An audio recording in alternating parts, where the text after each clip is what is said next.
Hi, this is Heidi from Garden Crossings, and we're out in the trial gardens today. And in front of us we have the Incredible Hydrangea. The Incredible Hydrangea blooms off of the new season's growth, so these can be trimmed at any point in the season. These here, I'll move in a little closer, you can see they have the newer blooms are more of a nice big white flower, and as they start to age they kind of take on a lime green color. These flowers are absolutely huge. I'll try to show you here with my hand. So yeah, this is in my hand. It's probably a good 10 inches across, and I would say probably a good 6 to 8 inches tall. The Incredible Hydrangeas are very easy to grow. They're nice and sturdy. They've got great sturdy stems.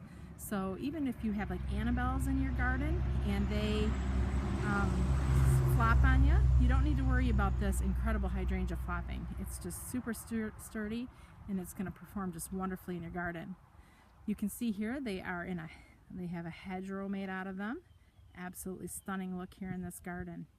This is Heidi from Garden Crossings. Today we have the Incredible Hydrangea.